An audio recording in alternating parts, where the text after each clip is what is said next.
அனைவருக்கும் வணக்கம். Welcome to Nachiyal academy and this is G.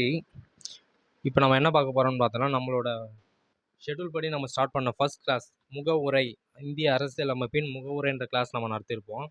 அந்த கிளாஸ்லேருந்தே பார்த்தோம்னாக்கா, அந்த வீடியோஸில் நம்ம நடத்தின கிளாஸ்லேருந்தே கொஸ்டின்ஸ் டிஎன்பிஎஸ்சி வந்து குரூப் ஏ மெயின்ஸ்லேயே கேட்டிருக்காங்க. நேற்று தான் பார்த்தீங்கன்னா அஃபிஷியல் கீ ரிலீஸ் பண்ணாங்க. அந்த கீழே தான் நான் இந்த கொஸ்டின்ஸை செக் பண்ணாங்க. இந்த 2 கொஸ்டின்ஸுமே பார்த்தீங்கன்னாக்கா, இந்திய அரசியல் அமைப்பின் முகவுரை அப்படின்ற ஒரு டாப்பிக்லேருந்து இந்த 2 கொஸ்டின்ஸும் ரெஃப்ளெக்ட் ஆகிருக்கு. அதுவும் நம்ம கிளாஸில் கொடுத்த டேட்டாஸ் எல்லாமே பார்த்தோம்னாக்கா இங்கே கொஸ்டினாகவே கொடுத்துருக்காங்க. டைரெக்டாக கேட்காம ஆப்ஷனில் கீழ்கண்டவற்றுள் எது சரியானதுன்னு சொல்லி இவங்க கேட்டிருக்காங்க. சரிங்களா?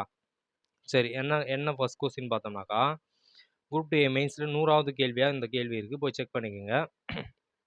இந்திய அரசியல் அமைப்பின் குறிக்கோள் தீர்மானம் தொடர்பாக பின்வரும் கூட்டுகளில் எது சரியானதுன்னு கொடுத்துட்டாங்க. நம்மளுக்கு ஆல்ரெடி நம்ம கிளாஸில் நடத்தியிருப்போம். இங்கே என்ன கொடுத்துருக்காங்க பார்த்தீங்கன்னா, தீர்மானத்தை எழுதியவர் டாக்டர் B.R. அம்பேத்கர்னு கொடுத்துருக்காங்க. மேலும் இந்த தீர்மானம் ஏற்றுக்கொள்ளப்பட்ட நாள்னு ஜனவரி 2, 1947. தீர்மானம் என்ன சொல்லுது? முகவுரையின் அடிப்படையாக விளங்குகிறது.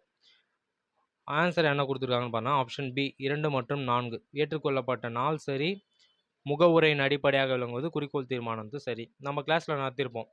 குறிக்கோள் தீர்மானத்தை கொண்டு வந்தவர் யார்? ஜவஹர்லால் நேரு அவர்கள். ஏற்றுக்கொள்ளப்பட்ட நாள் ஜனவரி 22, 1947. இந்த குறிக்கோள் தீர்மானம் கொண்டு வரப்பட்ட நாள்னாக்கா 1946 டிசம்பர் 13 நம்ம கிளாஸில் சொல்லியிருப்போம். ஏற்றுக்கொள்ளப்பட்ட நாளும் சொல்லியிருப்போம். ஸ்கூல் புக்ஸில் பிரிண்டிங் மிஸ்டேக்காவது இருக்கும், அதை மட்டும் செக் பண்ணிக்கோங்க. நம்ம கரெக்டான டேட்டா தான் கொடுத்துருப்போம். ஜனவரி 22, 1947 ஏற்றுக்கொள்ளப்பட்ட நாள். மேலும் குறிக்கோள் தீர்மானம் என்ன சொல்லும்னாக்கா, இந்தியாவை இறையாண்மையுடைய சமதர்ம சமய சார்பற்ற மக்களாட்சி குடியரசு நாடு அப்படின்னு குறிப்பிட்டிருக்கோம். இதுதான் வந்து முகவுரையிலும் பிரதிபலிக்கும். இங்கே வந்து சோசலிசம் வரனால அது வராது.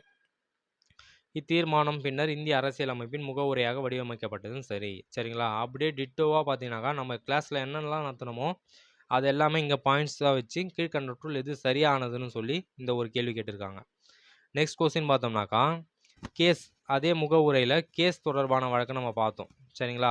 மொத்தம் ஒரு 4 வழக்கு பார்த்துருப்போம். பெருவாரி யூனியன் வழக்கு 1960, கேசவானந்த பாரதி வழக்கு 1973, LIC வழக்கு 1995 மற்றும் மினர்வா மில் வழக்கு 1980 பார்த்துருப்போம்.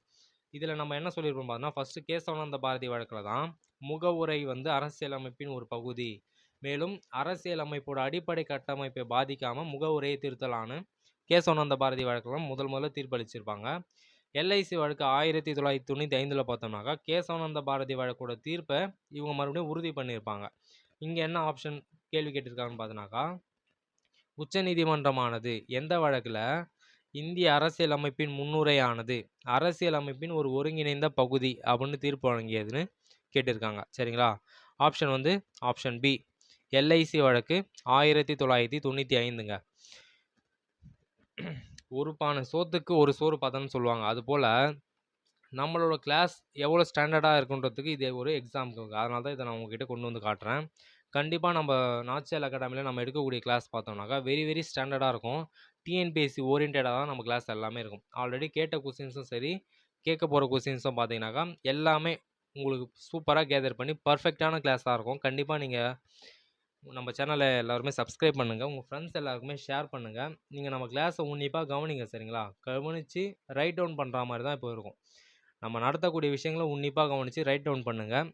நம்ம நடத்தின பாடத்தை நீங்கள் அப்படியே போய் புத்தகத்தில் படிக்கும்போது உங்களுக்கு ஒரு பர்ஃபெக்டாக பதியுங்க. உங்களுக்கே தெரியும் நம்ம கிளாஸ் எந்த அளவுக்கு கவனித்தோமோ அதை அப்படியே புக்கில் படிக்கும்போது அப்படியே சரன்னு வரும் உங்களுக்கு டேட்டாஸ் எல்லாமே. சரிங்களா? ஓகே, இதுதாங்க நான் உங்ககிட்ட சொல்ல வந்தது. தேங்க்யூ.